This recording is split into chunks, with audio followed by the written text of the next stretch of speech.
At 11:30 hours on December 22, 1944, four German officers approached the American lines outside Bastogne, Belgium, carrying a white flag. They brought a formal surrender ultimatum from General Heinrich von Ludwitz, commander of the 47th Panzer Corps. The message was direct. The American position was hopeless. Surrounded by 7 German divisions, no chance of relief, limited ammunition and supplies. Surrender now with honor or face annihilation by German artillery and armor. The ultimatum was delivered to Brigadier General Anthony McAuliffe, acting commander of the 101st Airborne Division. McAuliffe had been napping when his staff woke him with the German demand. He read it, looked at his officers, and said one word: nuts. His staff thought this was his initial reaction, not his formal response, but McAuliffe insisted. That was his official reply: nuts. Send it back to the Germans exactly as stated. Lieutenant Colonel Harry Kinnard typed the response to the German commander: nuts. The American commander, Colonel Joseph Harper, delivered it personally. When the confused German officers asked what the word meant, Harper explained in clear terms: it means the same as go to hell. In plain English, it means no. McAuliffe's one-word response captured something fundamental about American military doctrine that had been developing for more than 2 decades. Something that made American forces fight differently than any other army in the Second World War. When surrounded, most armies defended and waited for rescue. Americans counterattacked. This difference in tactical philosophy did not happen by accident. It was the result of deliberate choices made by military leaders who studied the First World War and determined that American forces would never fight that way again. The transformation began on September 1, 1939, the day Germany invaded Poland. That same day, General George Catlett Marshall was sworn in as Chief of Staff of the United States Army. President Franklin Delano Roosevelt had passed over 33 more senior generals to select Marshall, a decision that shocked the military establishment. Marshall inherited an army that ranked 17th in the world, 174,000 soldiers scattered across 130 posts and stations worldwide, smaller than the armies of Portugal, Romania, and Spain. Most units were under strength, equipment dated from the First World War, training was minimal and focused primarily on garrison duties and ceremonial functions. The United States Army in 1939 resembled a constabulary force more than a modern combat organization. Officers spent more time on paperwork than tactical training. Enlisted men performed administrative duties, construction projects, and guard details. Large-scale maneuvers were rare. Combined arms training was almost non-existent. The idea that this small scattered force would need to fight a major war seemed remote. But Marshall had seen modern war firsthand. He had served in France during the First World War as a staff officer with the American Expeditionary Forces. He had planned major operations including the Meuse-Argonne Offensive, which involved moving more than 500,000 soldiers into position for the largest battle in American history. He had watched American units take massive casualties in frontal attacks against prepared German positions. He had seen talented officers fail because they could not adapt to rapidly changing battlefield conditions. He had witnessed the consequences of rigid centralized command structures that could not respond fast enough to tactical realities. Marshall understood that the next war would be even more complex, more mobile, and more deadly than the last. American forces would need to be trained differently. They would need doctrine that emphasized flexibility, initiative, and aggressive action rather than rigid adherence to plans that became obsolete the moment combat began. The foundation for this new doctrine had been laid years earlier at Fort Benning, Georgia. From November 1927 to June 1932, Marshall served as assistant commandant of the infantry school at Fort Benning. During those 4.5 years, he revolutionized how the United States Army trained its infantry officers. 200 future generals passed through Fort Benning as students or instructors during Marshall's tenure, including Omar Nelson Bradley, Joseph Warren Stilwell, Matthew Bunker Ridgway, and Walter Bedell Smith. Marshall's approach was radical for its time. He stripped away the complex formal tactical problems that had dominated military education and replaced them with simple, practical exercises focused on making rapid decisions with incomplete information. He told instructors that officers needed to learn how to think, not what to think. He emphasized that in combat there would never be perfect information, never enough time, never ideal conditions. Officers had to be trained to act decisively despite uncertainty. Traditional military education at the time emphasized following established procedures and waiting for orders from higher headquarters. Marshall taught the opposite. He wanted officers who would take initiative, make decisions based on their assessment of the situation, and act without waiting for permission. He told students that it was better to make a decision and execute it immediately than to wait for perfect conditions that would never come. Marshall's tactical philosophy centered on offensive action. He taught that the best defense was a good offense. When a unit was attacked, the immediate response should be to counterattack.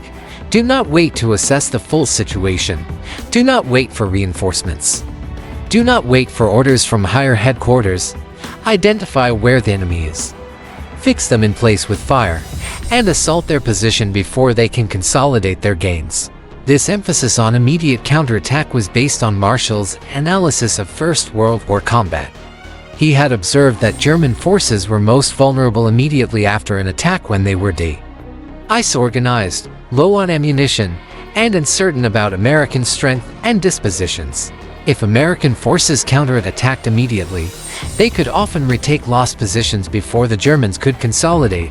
But if American forces waited, the Germans would bring up reinforcements, establish defensive positions, and sight their machine guns. What could have been retaken in minutes would require hours of costly fighting. Marshall also observed that American officers in the First World War often failed not because they lacked courage or tactical knowledge, but because they could not make decisions quickly under pressure.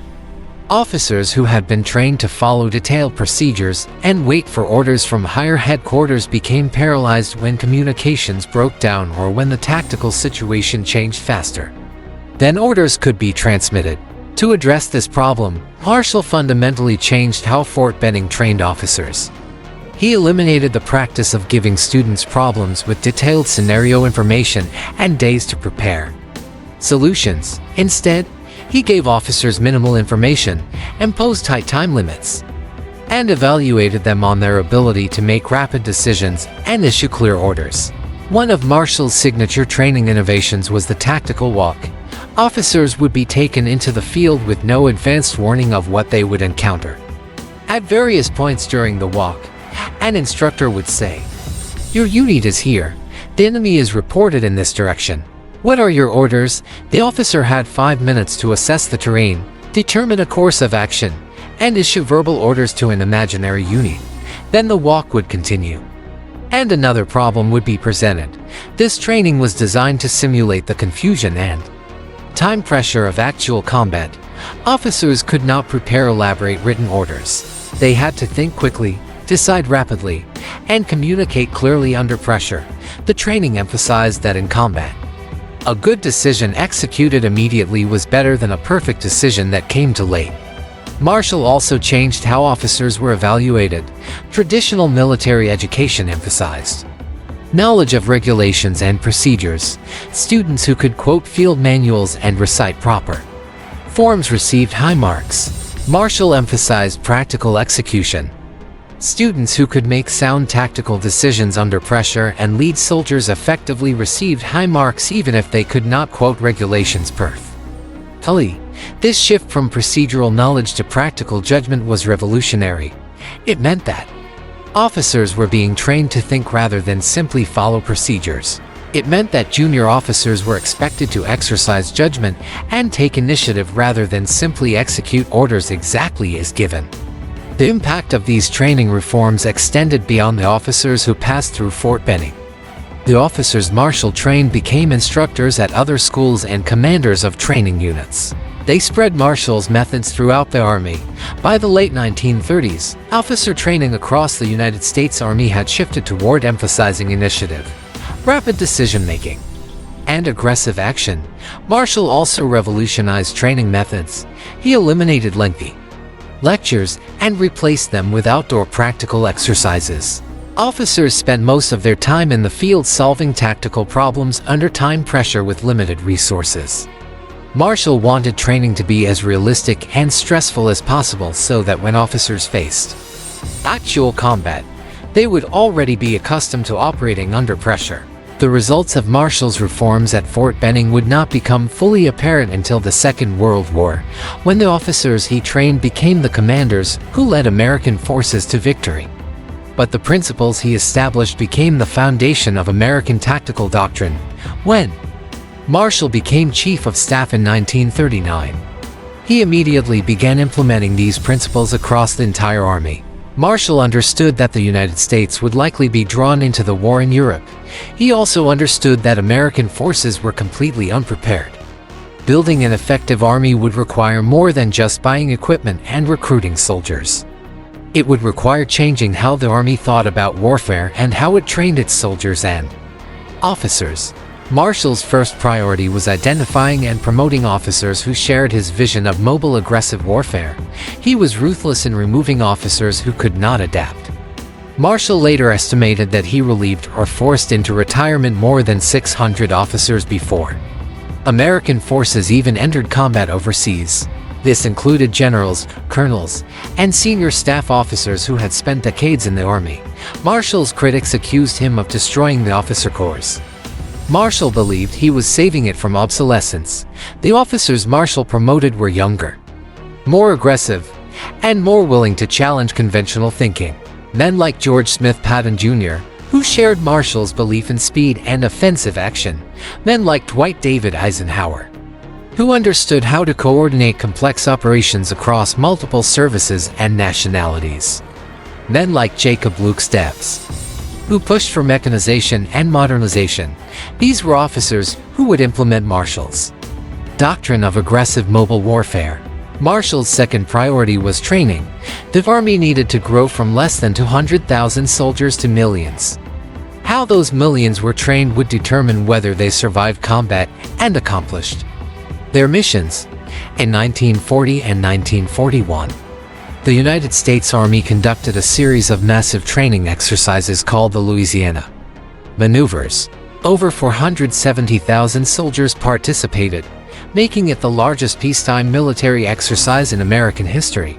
Entire divisions maneuvered across Louisiana and East Texas, practicing offensive and defensive operations, river crossings, air-ground coordination, and rapid movement over long distances.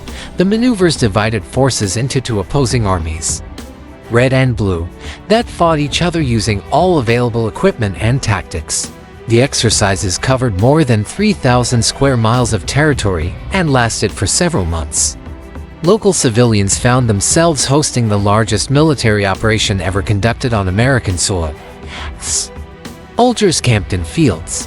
Towns hosted headquarters units, and the Louisiana economy experienced a massive influx of military personnel and equipment. Marshall attended the Louisiana maneuvers personally and watched carefully. He was testing whether his doctrinal concepts would work at scale. Could large units move quickly and maintain offensive momentum? Could junior officers make decisions and take initiative without waiting for detailed orders from higher headquarters? Could soldiers adapt to rapidly changing situations? The maneuvers confirmed Marshall's beliefs. Units that moved aggressively and counterattacked immediately when hit performed better than units that waited for orders and tried to fight defensively. Junior officers who took initiative without waiting for direction from higher headquarters achieved better results than those who hesitated. Small units that maneuvered independently and attacked enemy flanks disrupted larger enemy formations more effectively than frontal assaults with superior numbers.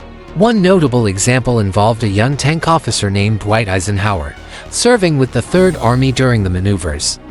Eisenhower demonstrated how armored units could bypass enemy's strong points and strike deep into rear areas to disrupt command and control.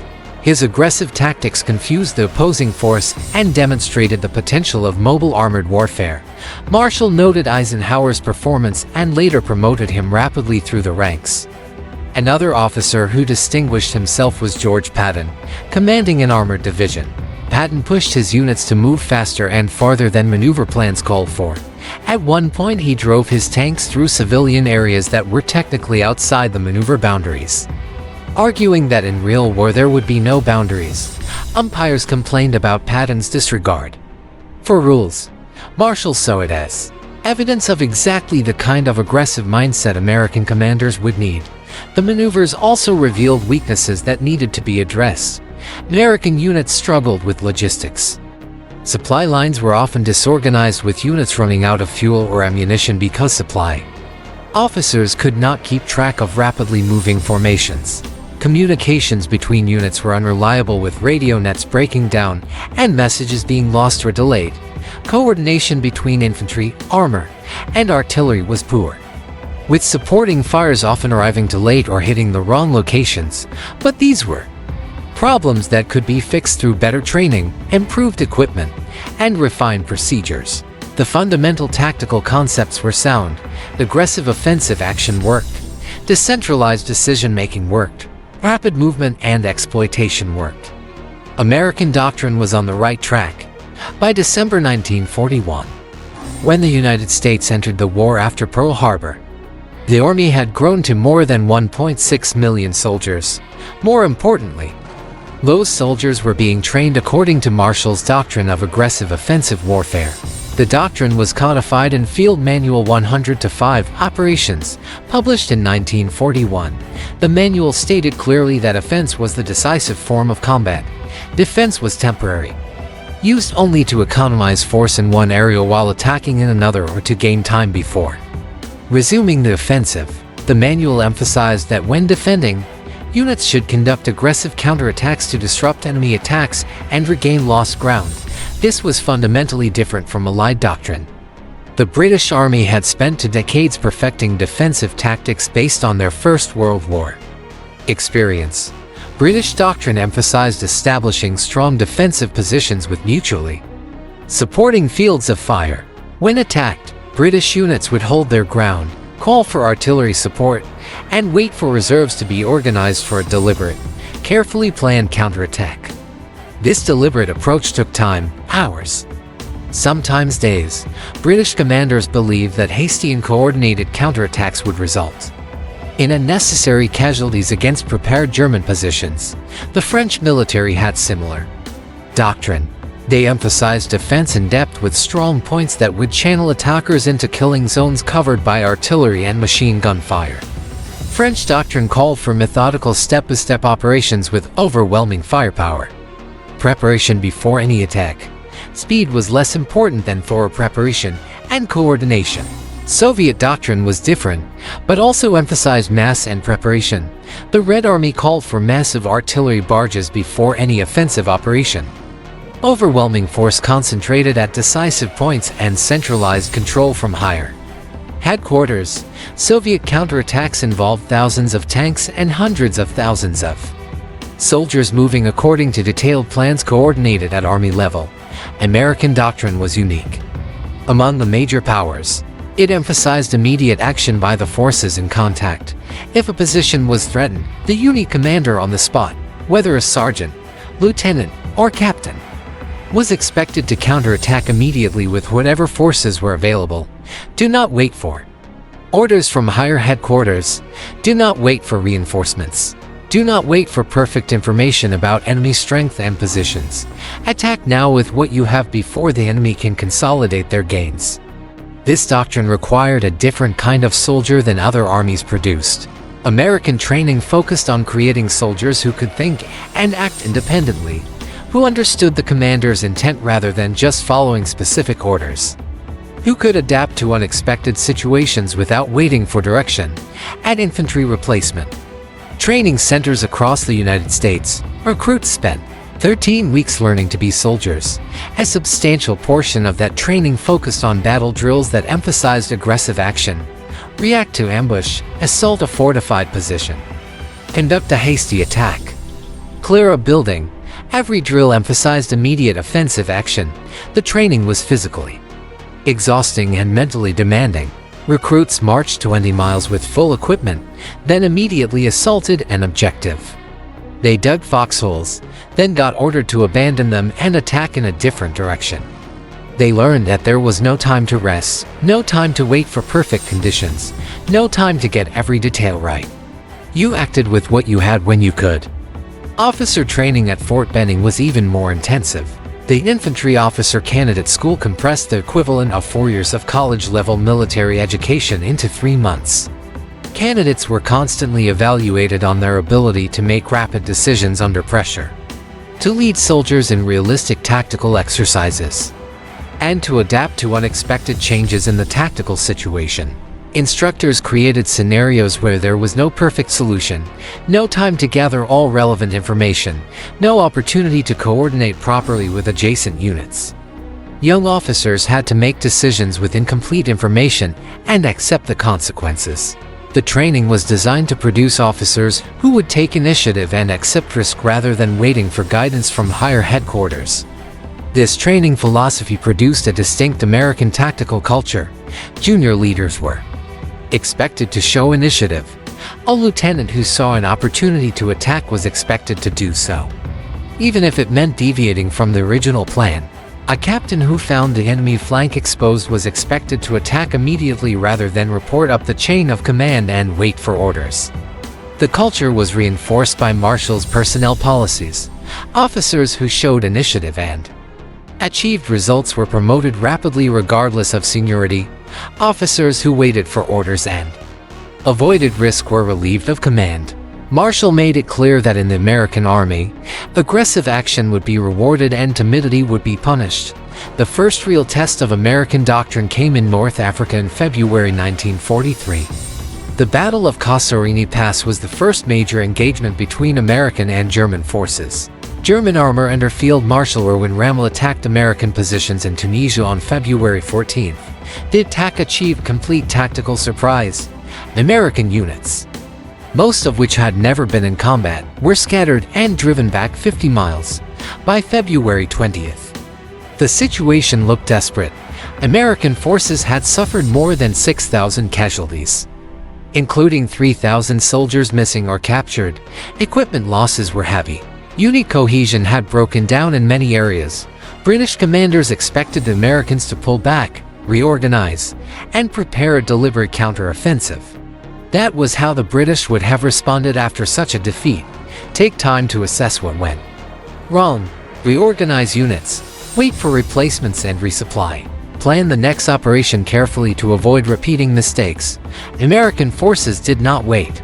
Within 24 hours of the worst fighting, American artillery units that had retreated in disorder were back in action, firing in support of infantry counterattacks.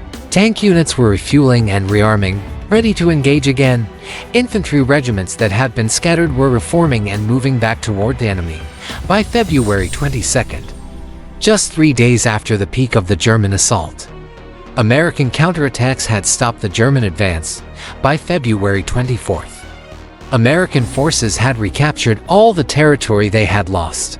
The Germans withdrew, having failed to achieve their operational objectives. British commanders were both impressed and appalled. Impressed by American resilience and aggressive spirit, appalled by what they saw as reckless haste and poor coordination. British doctrine said you needed weeks to recover from a defeat like Kasserine Pass. The Americans recovered in days. General Harold Alexander, the British officer who took overall command after Kasserine Pass, tried to slow the Americans down. He wanted them to wait, train more, and conduct more methodical operations. But American commanders pushed for immediate action. General George Patton, who took command of 2nd Corps after Kasserine Pass, told his officers that the way to recover from a defeat was to attack immediately. Make the enemy worry about what you are going to do to them, not what they are going to do to you. Within a month, American forces won the Battle of Ulgeta, their first clear tactical victory against the Wehrmacht. The aggressive doctrine was working. By June 1944, when Allied forces landed in Normandy, American tactical doctrine had been refined through campaigns in North Africa, Sicily, and Italy. Junior officers knew to take initiative. Soldiers knew to counterattack immediately when hit. The culture of aggressive offense was deeply embedded at all levels. This brings us to December 1944 and the German Ardennes Offensive. On December 16, 1944, at 05:03 hours, German forces launched the largest offensive they would mount in the West during the entire war. 30 divisions, 250,000 men, nearly 1,000 tanks, and assault guns. The attack achieved complete tactical surprise along an 85 meters front in the Ardennes forest of Belgium and Luxembourg. Weather conditions favored the Germans: heavy snow, freezing temperatures, dense fog that grounded Allied aircraft. German armor advanced rapidly through thinly held American positions. Some American units broke and ran. Others were surrounded and destroyed. Within 48 hours, German forces had created a bulge 50 miles deep into the Allied front. The situation looked catastrophic. American forces were scattered and retreating. German armor was driving toward the Meuse River and the vital port of Antwerp. If the Germans reached Antwerp, they would split the Allied armies and potentially force a negotiated peace that would allow Germany to continue the war.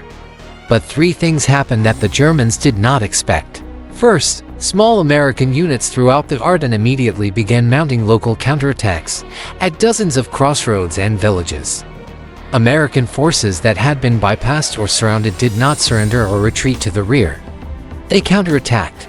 These small unit actions bought time. Every hour the Germans were delayed allowed more American forces to move into position. Every counterattack forced German units to deploy from march column into combat formation, slowing their advance. The cumulative effect of hundreds of small, often unsuccessful counterattacks was to disrupt the German timetable and prevent them from achieving the rapid breakthrough their plan required. Second, American commanders immediately began organizing large-scale counterattacks without waiting for the overall situation to be clear.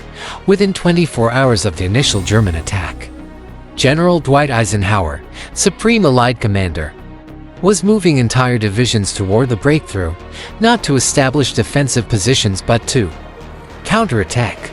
On December 19, Eisenhower met with his senior commanders at Verdun, France.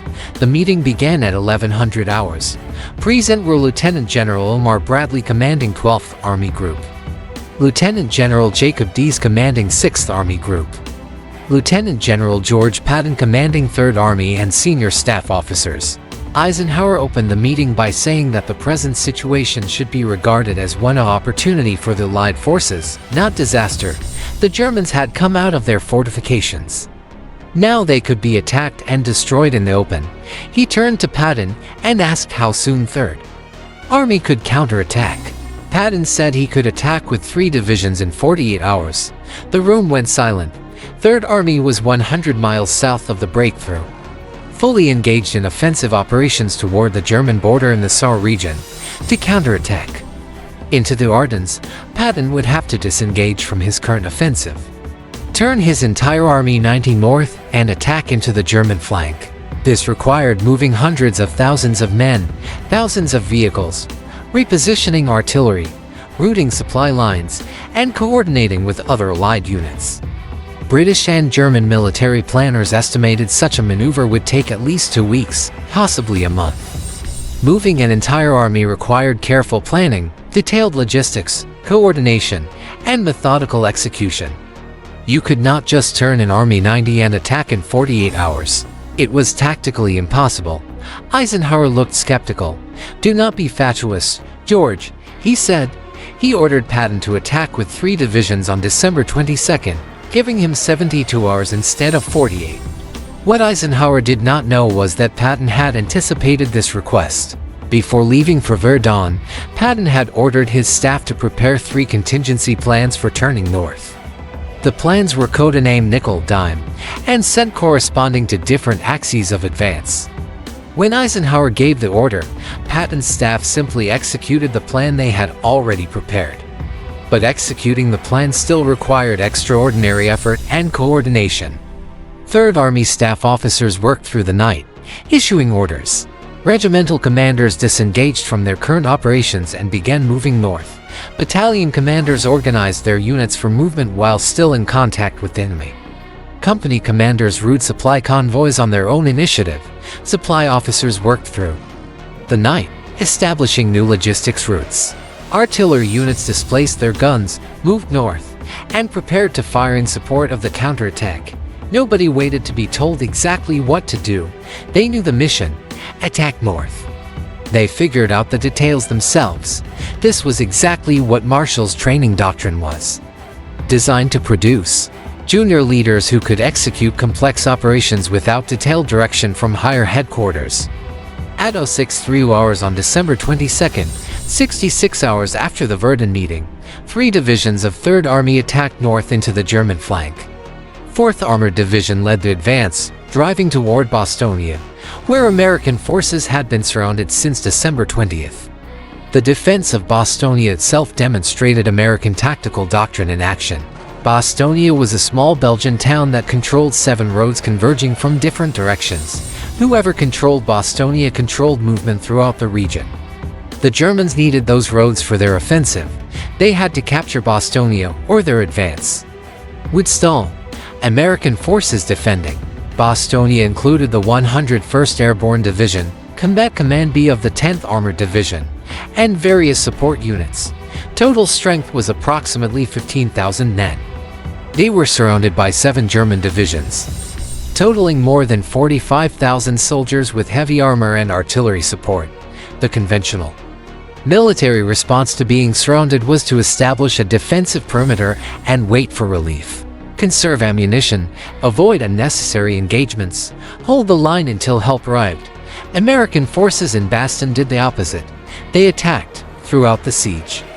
American forces conducted continuous offensive operations when German forces probed the defensive perimeter. American units did not just repel the attack, they counterattacked to push the Germans back and inflict casualties. When German artillery positions were located, American units organized raids to attack them. When German infantry attempted to infiltrate the lines, American patrols went out to hunt them down. The aggressive counterattack doctrine was practiced by soldiers throughout the Bastogne perimeter. When German forces attempted to breach American lines, the response was always the same: immediate counterattack. On December 23rd, German infantry from the 26th Volksgrenadier Division penetrated American positions near the village of Marvy on the southeastern edge of the perimeter. The penetration threatened to split the American defense and allow German armor to enter Bastogne from the east. Team O'Hara from Combat Command B of the 10th Armored Division, commanded by Lieutenant Colonel James O'Hara, immediately counterattacked. The team included M4 Sherman tanks, M5 Stuart light tanks, M18 Hellcat tank destroyers, armored infantry and half-tracks, and supporting engineers. They did not wait for orders from higher headquarters. They did not wait to assess German strength. They attacked immediately. The counterattack hit German infantry, who were attempting to consolidate their penetration. American tanks rolled through German positions, firing high explosive and machine gun rounds. Armored infantry dismounted and cleared buildings. Engineers blew up German strong points with demolition charges. The fighting was close and brutal. American and German soldiers fought room to room in Marvy village, but within 2 hours, American forces had driven the Germans back and re-established the original defensive line. Similar actions occurred around the entire Bastogne perimeter. On the northern sector, the 56th Parachute Infantry Regiment conducted night raids against German positions. On the western sector, the 52nd Parachute Infantry Regiment attacked German artillery observation posts. On the southern sector, Glider infantry from the 327th Glider Infantry Regiment ambushed German supply columns. These were not isolated incidents. They were consistent application of doctrine. Every commander from battalion to squad level understood that when Germans attacked, the response was immediate counterattack. This kept German forces off balance and prevented them from massing overwhelming force at any single point. The defenders also benefited from artillery support that was aggressively employed. American artillery doctrine emphasized massing fires quickly and shifting targets rapidly. When German forces were spotted concentrating for an attack, American artillery would hit them with concentrated fire before they could assault. When German infantry attacked American positions, artillery would fire directly in front of American lines, so close that shell fragments sometimes wounded American soldiers. This was acceptable. Better to take some friendly casualties from your own artillery than to be overrun by German infantry. The 969th Field Artillery Battalion, an all-black unit, provided critical fire support throughout the siege. The battalion fired more than 10,000 rounds during the siege, often at danger close range to American positions. Battery commanders made independent decisions about targets and fire missions without waiting for approval from higher headquarters. This decentralized control allowed artillery to respond immediately to requests from infantry units in contact. American armor also operated aggressively. Tank commanders did not wait in defensive positions for German armor to attack. They conducted aggressive patrols, engaged German forces at long range, and repositioned constantly to prevent German forces from determining American tank positions. This mobile defense was more effective than static positions would have been.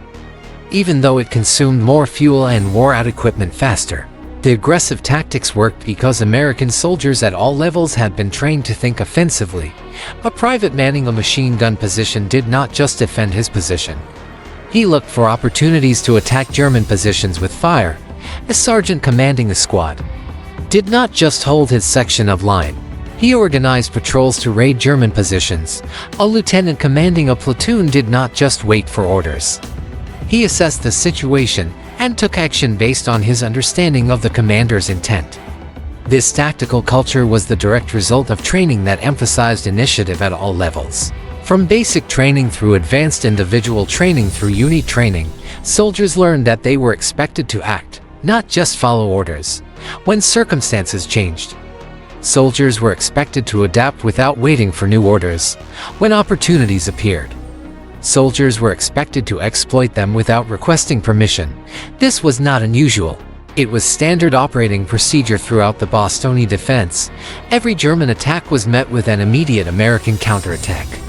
The Germans expected the surrounded Americans to fight defensively, conserving strength and ammunition. Instead, they encountered continuous offensive action that kept German forces off balance and prevented them from massing for a decisive assault. On December 22nd, when the German surrender demand arrived, the American response was not surprising given this tactical culture. General McAuliffe's one-word reply, "Nuts," was consistent with the aggressive spirit that pervaded American forces at Bastogne. They were not thinking about surrender or survival. They were thinking about killing Germans. The siege was lifted on December 26 when elements of 4th Armored Division spearheading Patton's counterattack reached Bastogne. Lieutenant Charles Bottas, commanding a tank platoon from Company C, 37th Tank Battalion, led the breakthrough. His lead tank, nicknamed Cobra King, rolled into Bastogne at 1650 hours. The corridor was only a few hundred yards wide and came under immediate German fire, but it was enough. Supplies and reinforcements could reach the defenders, but the relief of Bastogne did not mean the fighting stopped. American forces immediately transitioned from defense to offense. Units that had been defending the perimeter for 6 days began attacking outward to expand the corridor and push German forces back. The 101st Airborne Division, which had been surrounded and under constant attack, was conducting offensive operations by December 27. German commanders were stunned. How could forces that had just survived a desperate siege immediately go on the attack? Where did they get the supplies? How were they organized so quickly? What kind of soldiers did not need time to recover before resuming combat? The answer was soldiers who had been trained since day one that offense was the default. Defense was temporary. Rest came after the enemy was destroyed, not before. This pattern repeated throughout the Battle of the Bulge. American units were hit hard, fell back while counterattacking, reorganized quickly, and resumed offensive operations. There was no long pause for assessment and planning. The cycle of attack, defend, counterattack, attack again happened in hours, not days. British and Canadian forces fighting in the northern sector of the Bulge operated differently. When German attacks were repelled, British units established strong defensive positions and waited for the situation to be clearly assessed before mounting counterattacks. British commanders organized deliberate, carefully coordinated counteroffensives with proper artillery preparation and clear lines of communication. Both approaches worked, but the American approach was faster. By January 25, 1945, 41 days after the German offensive began, American forces had eliminated the entire Bulge and restored the front line. German forces had suffered between 85,000 and 100,000 casualties. More critically, they had lost tanks, trucks, artillery, and fuel they could not replace. The Wehrmacht in the West never recovered from the Battle of the Bulge. American casualties were also heavy. 19,000 killed, 47,000 wounded, 23,000 captured or missing. Nearly 90,000 total casualties. But the Americans had achieved a decisive victory through aggressive continuous offensive action. The tactical principles that saved Bastogne and won the Battle of the Bulge were the same principles Marshall had taught at Fort Benning in the 1920s and codified in Army doctrine in the 1940s. Take initiative. Act decisively with incomplete information. When hit, counterattack immediately. Maintain offensive action. Never give the enemy time to rest and reorganize. After the war ended in May 1945, the United States Army conducted extensive analysis of combat operations. The data confirmed what Marshall and other American commanders had believed. Aggressive, continuous offensive action achieved objectives faster and often with lower cumulative casualties than cautious, methodical approaches. Training that emphasized initiative and speed produced more effective combat units. Doctrine that pushed decision-making to the lowest practical level created more flexible and responsive forces. These lessons became embedded in American military culture and doctrine through Korea, Vietnam, the Gulf War, Iraq, and Afghanistan. American military doctrine continued to emphasize offensive action and immediate counterattack. Modern infantry field manuals still teach that the best response to ambush is to assault through the ambush. Modern officer training still emphasizes making decisions quickly with incomplete information rather than waiting for perfect knowledge. The Marshall Center at Fort Benning, opened in February 2006, teaches these same principles to new generations of Army leaders. The core curriculum emphasizes what Marshall taught in the 1920s. Offense is the decisive form of warfare. Speed and aggression can overcome superior enemy numbers or positions. Junior leaders must be empowered to act without waiting for direction from higher headquarters. What happened at Bastogne in December 1944 was not an accident or a lucky break. It was the direct result of 20 years of doctrinal development, training, innovation, and cultural change within the United States Army. The soldiers defending Bastogne fought the way they had been trained to fight since the day they entered the Army. When surrounded, they attacked. When offered terms of surrender, they refused. When relieved, they immediately resumed offensive operations. This was not recklessness or bravado. It was doctrine consistently applied. The difference between American and Allied tactical approaches came down to fundamentally different answers to a basic question. When your forces are under attack, what do you do? British doctrine said establish strong defensive positions, call for support, wait for the situation to clarify, then launch a carefully planned counterattack with adequate forces and preparation.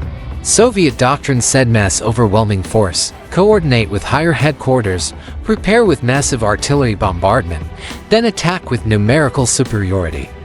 American doctrine said counterattack immediately with whatever forces you have available before the enemy can consolidate their position. All three approaches could work in the right circumstances, but the American approach was consistently faster, and in mobile warfare against a skilled enemy with limited resources. Speed often mattered more than perfect preparation. The Germans understood this after fighting American forces for 2 years. German commanders consistently noted in after-action reports that American forces were the hardest to fight because they never stopped attacking. When you defeated an American unit, they immediately counterattacked. When you prepared defenses, they attacked before you were ready. When you tried to rest and regroup, they kept the pressure on. The cumulative effect was exhausting and demoralizing for German troops who were already stretched thin and running low on supplies. German forces on the Eastern Front faced the Soviet Red Army, which employed tactics of overwhelming mass. Soviet offensives involved thousands of tanks, millions of soldiers, and artillery barges that lasted for hours or even days. German forces on the Eastern Front knew when Soviet offensives were coming and could prepare defensive positions. They could not stop Soviet offensives, but they could channel them and exact heavy casualties. German forces on the Western Front faced American forces that attacked constantly, unpredictably, and with incredible material support. Americans did not mass for one giant offensive. They attacked everywhere all the time with combined arms coordination that Germans could not match. German commanders never knew where the next American attack would come from or when it would hit. This operational approach was only possible because of three American advantages: industrial production that could supply vast amounts of ammunition, fuel, and equipment, a large population that could replace casualties, and a training system that produced soldiers and officers who could execute complex operations independently without detailed direction from higher headquarters. Marshall understood all three factors when he designed American tactical doctrine. He knew that American forces would have material advantages that other armies lacked. He designed Doctrine to exploit those advantages through continuous aggressive offensive action that consumed resources but maintained constant pressure on the enemy. The Doctrine worked. By May 1945, German forces had been destroyed in both East and West. American ground forces had advanced from Normandy to the Ille River in less than a year. They had destroyed or captured more than 4 million German soldiers. They had done so by attacking continuously, counterattacking immediately when hit, and never giving German forces time to rest or reorganize. General Anthony McAuliffe, who commanded at Bastogne, retired as a lieutenant general in 1956. He was asked many times about his famous nuts reply. Always said the response came naturally. The Germans expected the Americans to be thinking about surrender. The Americans were thinking about how to kill more Germans. The attitude difference came from training and doctrine that emphasized offensive action regardless of circumstances. General George Patton died in December 1945 from injuries sustained in a car accident in Germany. His rapid relief of Bastogne became legendary. Moving an entire army 90 and attacking in 66 hours became a case study taught at military armies worldwide as an example of operational agility and aggressive execution.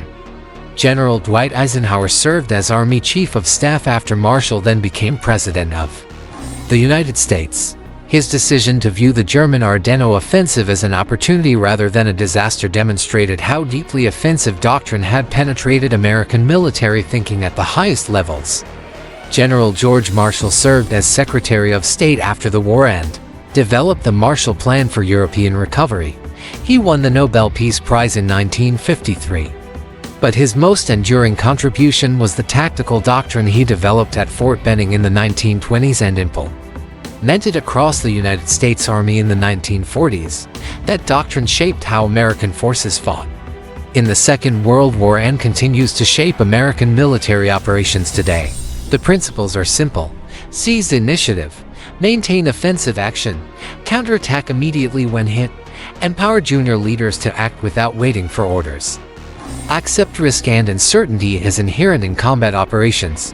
Speed and aggression can overcome superior enemy numbers or positions. These principles saved Bastogne. They won the Battle of the Bulge. They contributed significantly to Allied victory in Europe. And they remain at the core of American military doctrine 75 years later. That is how military innovation actually happens. Not through advanced technology or overwhelming numbers alone, though both help. Innovation happens through clear thinking about what kind of war you need to fight, what advantages you have, and what doctrine will allow you to exploit those advantages most effectively. It happens through training systems that instill that doctrine at every level from private to general. And it happens through leaders who have the courage to implement new approaches even when they contradict conventional military wisdom. If you found this account meaningful, please like this video. It helps us share more essential chapters from the Second World War. Subscribe to stay connected with these histories. Each story preserves lessons that remain relevant today. Leave a comment telling us where you are watching from. Our community spans continents and generations, united by commitment to understanding how history shapes the present.